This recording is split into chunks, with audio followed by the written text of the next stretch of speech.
Ladies and gentlemen, welcome to Life Theories. The four elements of the world have come together again. We're back. We are back. We're we're ready to talk about our spiritual spring clean today. I'm a bit upbeat, but it's like I've had a few V's or whatever they call. But welcome the crew. We have Diana over in Virginia, USA, Trailblazers of the Universe.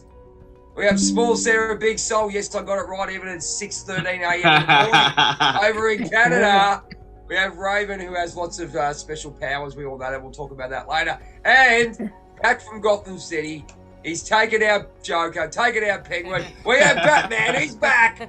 Batman's back. Batman's back. Fighting crime.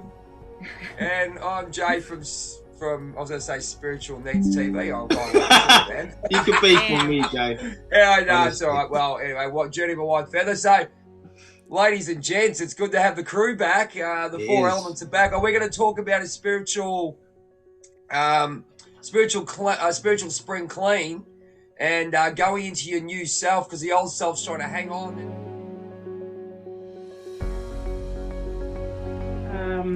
The last couple of months, I don't know what the heck was wrong with me. Just not feeling very in my element, feeling lost, feeling like something needed to happen, something needed to shift. And I took some very much needed alone time. I did something drastic, and I went and started staying at another person's house, just to have like a change in routine, a break in what I was doing. And now that that's ended and I'm not staying there anymore and I'm back at the house I actually live in, I've been really called and drawn to clear everything out. And it's really interesting for me to say and even do these things, because I've always been known as something of a collector. Some of my friends call me an organized hoarder. I don't like that because it sounds terrible. But they're not wrong.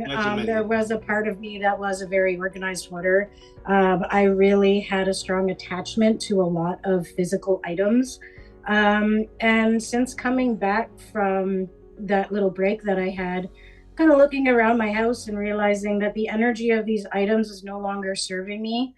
And there's too much stuff with different varying energies in my house that is so out of alignment with the life that I'm trying to move into, that I just, now that I'm alone in my house, I'm like, that's it, it's all gotta go. So I'm taking everything out. Only a few things are staying, just so my display cabinets aren't completely empty. But yeah, everything that basically I feel I don't need in my field anymore is going to get sold in our online shop and like in our new retail shop that we're opening up in the fall. And basically everything else, I'm either giving it away, or if it's really, really special, really significant to the version of me that I'm letting go of, I'm wrapping it up really nicely in a pretty little box. And I'm actually going to have a funeral for my old self. And the stuff that's being wrapped up nicely in the pretty little box is my goodbye items. And I haven't decided what I'm going to do with the box yet. I think it'd be fun to like have a burial for it.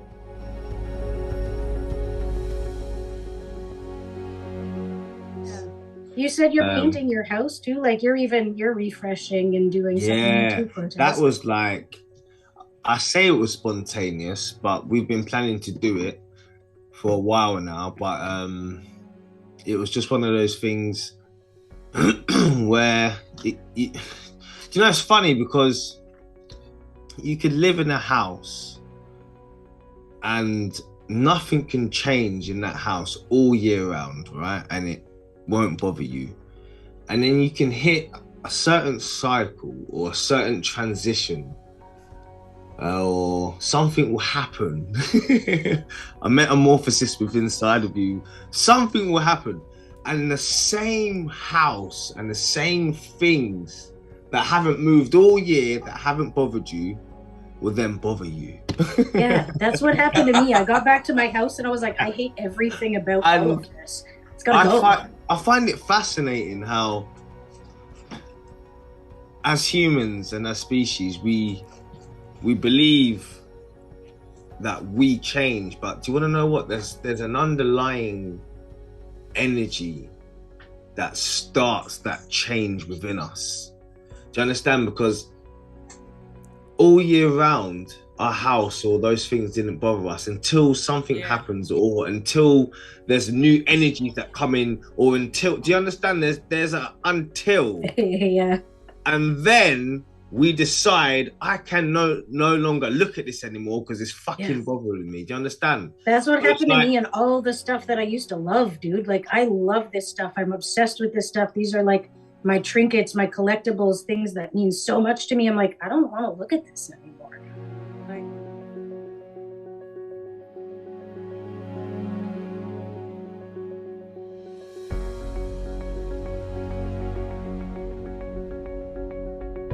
So many of you that are watching this podcast right now might be feeling called to clean out, I don't know, your closet, clean out your wardrobes, paint, decorate, no matter what it is. I think there's a calling for everyone to sort of cleanse themselves. Like, I know for the past 4 weeks, I've been doing a lot with I've been researching a lot about high alkaline foods and ionized foods. I actually eat alkaline foods and drink alkaline water. Yeah. And I've stopped eating meat completely. I've gone on to a fruit diet. I even certain things that Sarah prescribed to me a long time ago, like sarsaparilla. What else was it? Sea moss. I do the Irish sea moss too, Irish sea moss. There's certain things you feel called to it. It's like that are happening that I'm just feeling called and drawn to these things now. Superfoods too. I'm eating a lot of superfoods. Like I'm drinking these drinks that have like 12 superfoods in them. I feel great, and it gives me energy to do what I need to do. And I just feel drawn. Like I'm almost like rejecting like certain foods. Like I eat like for instance, I used to go to IHOP right for breakfast on the morning. Now I went there, I was like, man, I feel like garbage after eating this, and I was like, it actually isn't that good, and I'm almost getting sick. Like my dad or whatever, I ate Chinese food with him, and I was like, I almost felt sick after, and I'm like, I'm really like rejecting. Like I like more greens, 100%. more. And now I'm not vegan yet. I do have some meat, but I'm feeling less of a craving for meat. I don't really do even dairy anymore. I mean, maybe some cheese on certain things, but like, yeah, it's I just feel like with the higher vibration and frequency, like it doesn't resonate. Like you're gonna feel like shit, and definitely not with like alcohol or anything anymore. You know, for me, like that doesn't even. That just lowers my vibration too much, even if I wanted to. You know. And the thing is, there's the vibration. So I was gonna say the vibration's perfect. What you were saying, because anything if you go through and write down everything you're doing in your life, whether it be, for me it's. Obviously the work situation's not. I know where the vibration is, and then the other thing is working with people. You sort of, it doesn't matter what it is. We're at this vibration, whether it be food, people, words. We're evolving so much now that, and it's not scary, but it's like this roller coaster. You get on this roller coaster and go, oh, geez, it's still going. It's going hard. But we're changing. We are changing out in front, and obviously it's not comfortable for us because we haven't felt this before. In a way, 100%. But it's comfortable. It's great. I'll tell you what, it's a good thing. We're just going to trust. We're going to trust and go with the flow. Right?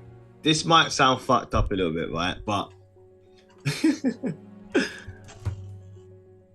you know what I do now? Sometimes I will purposely eat something that's bad for me, right? And just to see how it feels. Yeah. I do it too. The change of my body if and it's how like it's pizza reacted or something, to it. It'll be like pizza. So fucked up, man. And it's like, that's how sensitive we're becoming now. Yeah. It's like I can't just go and eat what I want like I used to do when I wasn't aware and when I was sleepwalking. Do you understand? Like, we are so in tune with our bodies now, and we have that relationship that if we go and eat something that is not resonating with what our diet should be, our body is instantaneously doesn't. Yeah.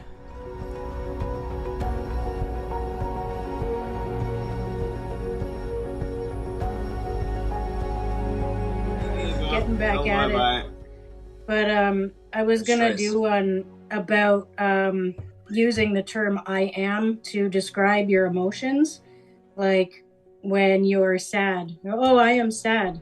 When you use "I am," that's a powerful manifesting tool. So if you put that in front of your emotion, that's actually manifesting more sadness.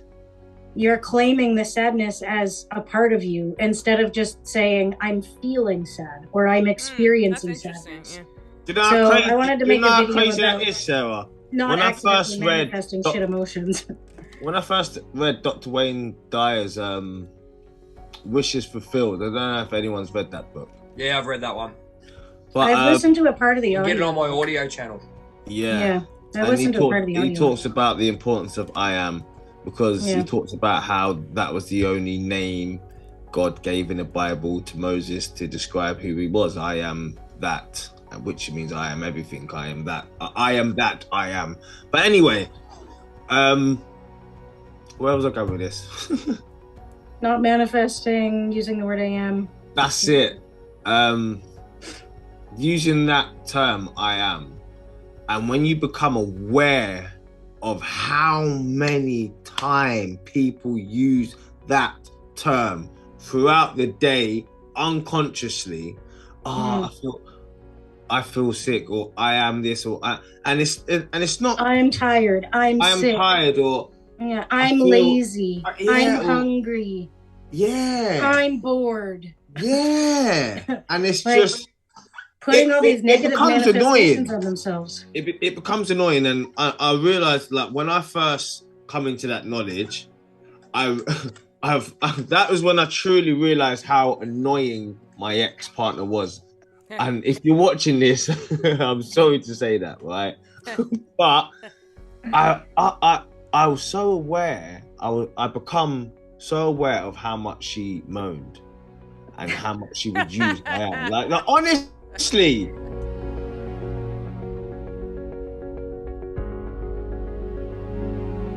And you talk about the money situation, that will happen too. But you have a look at it. If we're spiritual teachers, right? Say, we're spiritual teachers. We've gone through this to teach others to what we're doing is helping others, right? With our experience. Doesn't matter what experience they come. Now we've got to make sure that we do this as an experience so we can teach others. So when we do go and do live events, ladies and gentlemen, Live Theory is coming live to your country very, very soon. You can come and talk to us about our experiences. We've all got different experiences, and we've been told to come here. We're going to say, you've gone through that. How did you get through it, and where are you now? And it's all happening. It's all happening for us. So all this spiritual clean out is exactly that. And even if we have those experiences, we put them in the bank and say, right, we're going to. This is going to help us teach the world on how to actually cope, because we have gone through the shit. You know, we've gone through this shit and we've come through it, and look at us now. We are ascending beings as leaders of this spiritual world and the real world. The more you let go of, like, the more that we spiritually and let go of what's not meant for us, the more we can bring in, whether that's abundance, whatever, love, whatever, or just more opportunities, or even just raising our vibration. I mean, just every time I get rid of something, even physically, like when I let go, when I clean out my clothes and my remote clothes that I couldn't hold, let go of, like something new comes in, like I've got a new job, or like even my mom passed away, and that's a tragic event, but I felt some kind of release because I accepted some of the things that happened, and I forgave her and stuff, and I realized that's the next stage of her spirit's evolution, right? And I did that, and then I have all this energy, like I want to create a podcast, like I got all this energy, I kind of transmuted that, even though it's like trauma and stuff.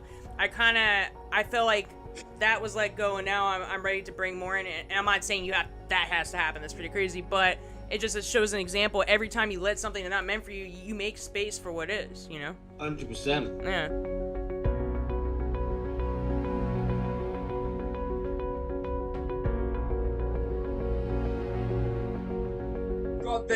I've got these wonderful people who have so much skill, and what they've gone through can actually help. I know, and I'll go.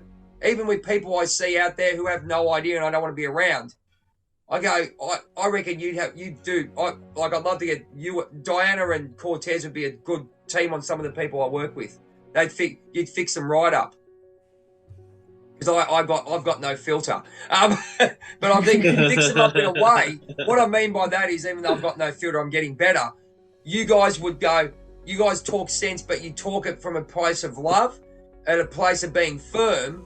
But if you know what kind of person it is, and you can teach the people when they give you feedback, or however you want to put it, look at it as we are people that love ourselves and love to get the best out of you. So we're telling you this for your better good. We've been told this all the time, but do we really believe the people that say it? Whereas I could say for you two, yeah, absolutely. The people that I speak to at work, I go, I'd love to get you two in, and that would shut them up, because I got no filter and I got emotional connection to the joint. But you see what I'm doing? See what I'm saying with that? Yeah, I kind of like group, like kind of like coaching thing, but like people are kind of segmented. We have different specialties. Yeah. I'm working on the coaching program. I'm doing that full-time purpose coaching thing now, and I actually joined one of the calls, and I had a lot of resistance to it. I'll be honest. So I got on the call because it's asking you like to kind of like narrow down to like my like what like a program and like what to structure it. I'm not the best at structuring something. I kind of just go off a whim, kind of inspiration, like more intuition and stuff. But I had some resistance to that, and also with kind of building a program and even like selling my program and people presenting it, I definitely have a lot of, because like I said, I've talked to Jay about this. We don't like to come off like kind of like salesy. I know I can coach people, but I'm not sitting there like messaging people going after. I'm just kind of like putting at the end of my videos like, hey, you can book coaching session with me, but I'm not very like, yeah, I have some resistance to like the whole like selling, you know what I mean? But I know I can do it. I just doesn't feel it's not natural. I don't like doing that. Natural, yeah, that will come. That will come. Yeah. What I learned from the Tony Robbins thing. Sorry, Jay, I didn't mean to cut you off. No, okay, I dropped out. Sorry. That'll be super quick. With the Tony Robbins thing, they mentioned to me, because right before the Aaron and Victor one, there was a Tony Robbins and Dean Graziosi one that I did, and they were saying, don't look at it as selling, look at it as providing value. Yeah. And the more you provide the value, and the more you come at it from, I'm not trying to sell you anything, I'm just giving value. People will come to you and ask you without you even having to sell. You just 100%. Keep providing value, and people will be like, I like this girl's vibe. I like what she's saying. I feel like she could help me. If you just let people know I am a coach, and then you keep pumping out valuable content, valuable videos, valuable memes, things that will help people elevate, people will come to you and be like, hey, I like what you're doing. Can we work together? I like your vibe. And you don't even necessarily have to sell from a, hey, come buy this thing. It's, hey, look at this thing that I can offer. Look at how valuable this is. Victor said like, he said you don't want to sell, you want to like present it it's like present, and like it's just weird because I'm just not used. It's just another new thing. You just have to get used to, like my brain isn't really thinking. I'm just used to a bunch of coaches sending me some crazy Facebook message acting like they really care about how I'm doing with it. But I already know they're trying to sell me a program. So like because I see that, I get kind of turned off. But I don't have to have that approach, you know, and there's other ways to approach it.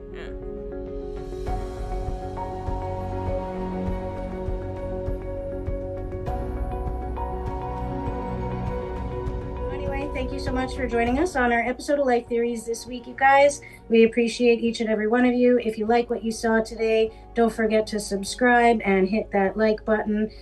Hit that little bell button as well if you want to be notified for our next Life Theories episode coming your way. Check out Diana at Trailblazers of the Universe across the board. TikTok, Facebook, Instagram. Cortez is Spiritual Needs TV. Your TikTok, Instagram, and Facebook, And Jay, we got Journey of a Whitefeather. He's on Instagram. Rockstar over there. Rockstar. So Journey of a Whitefeather, or WW Health. Instagram, YouTube. We all got YouTubes as well. And Facebook, and I am Small Sarah Big Soul, and I can be found on TikTok and Instagram, and we all also have YouTube pages, so check us out, and we'll see you guys. We love you. We love you so much. Love you guys. Love.